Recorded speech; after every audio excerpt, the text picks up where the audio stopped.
was seeking the Lord on what He wanted, and I want to read a pretty familiar verse. And Catherine and I talked before. She's got this in her notes. She may circle back to this one, go a different way. But the concept of wonder needs to be attached to something. Otherwise, it's just, I think we think that if it's not attached to something that generates the wonder, it's just kind of a weird state of mind. And that's not what we're trying to recover. We're trying to reconnect wonder to the source of wonder. And so I want to read to you out of two different translations. I happened to grab the ESV, and I have the Young's Literal. And this is chapter 9 of Isaiah, verse 6 and 7, I think is what I'm going to read. So let me read it first from the ESV.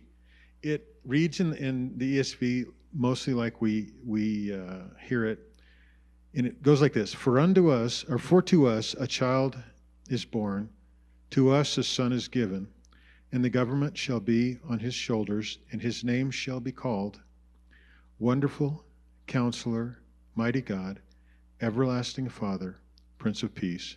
And of the increase of his government and of peace there will be no end. And on the throne of David and over his kingdom, to establish and to uphold it with justice and with righteousness from this time forth and forevermore. The zeal of the Lord of hosts will do this. Now, that's a great verse, and it sounds great. Most of the translations that we would be reading, New Living, NASB, those sorts of things, New King James, all that kind of stuff. But King James says it a little bit differently, and the Young's Literal says it sort of definitively differently. Let me read it to you. This is Young's Literal.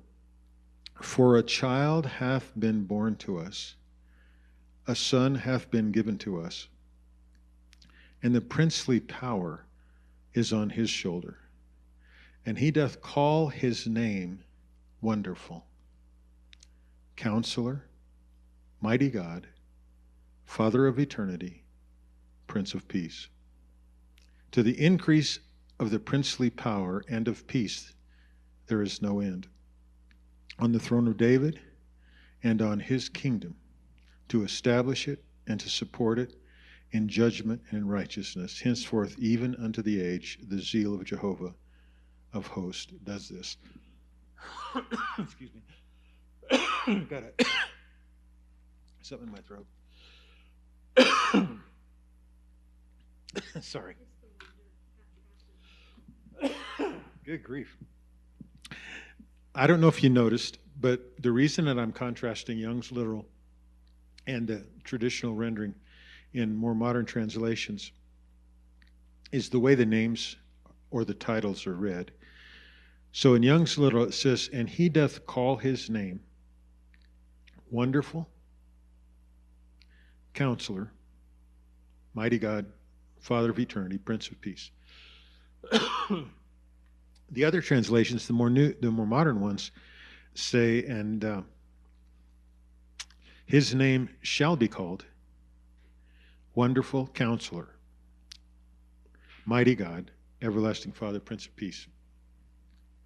Thank you, Vic.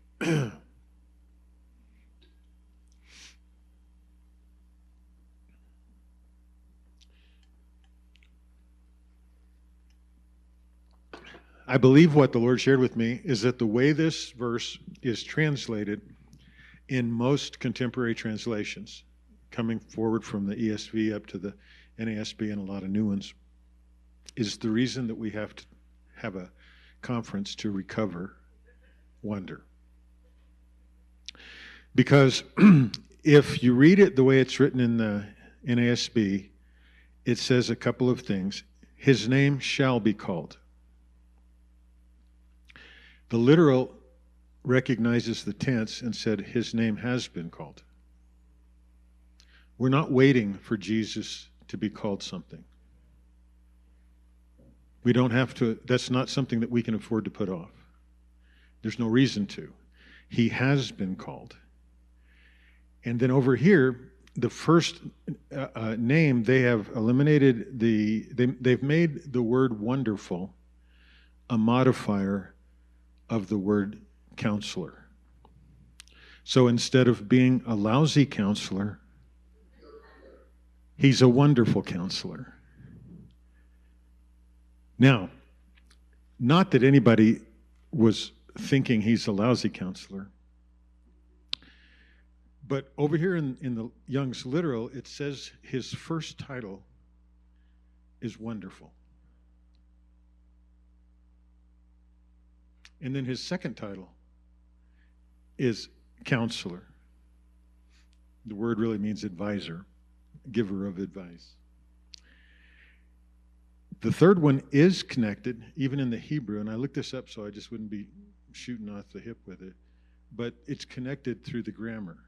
The first two are not. One of the problems that creates a need for us to recover wonder in the modern church is that we restrict the wonderfulness of Jesus to giving us advice. We limit his wonderfulness to the advice that we can glean, sometimes from just the scripture. But if he is wonderful, then our union with him is designed to release and produce wonder. Does that make sense? So I'm going to suggest to you, and in a little while when I have a time to develop, I might even kind of stick the language stuff up there, but I'm not trying to be overly technical here. I just, as I was praying about why are we gathering, Lord, it's because my people have allowed their thinking, their world, their theology, their interpretation of Scripture, even their translations sometimes, to diminish the wonder of Jesus down to a modifier of a function. He is wonder. And there's another verse further back in the Old Testament that we'll talk about when we have more time. But it's not the point to exegete the whole thing now. It's just that God asked the question, why do you ask what my name is? It's wonderful. And we'll pull this together later. But Catherine, that was just the thought I had, that let's not diminish his wonder. Let's recapture it.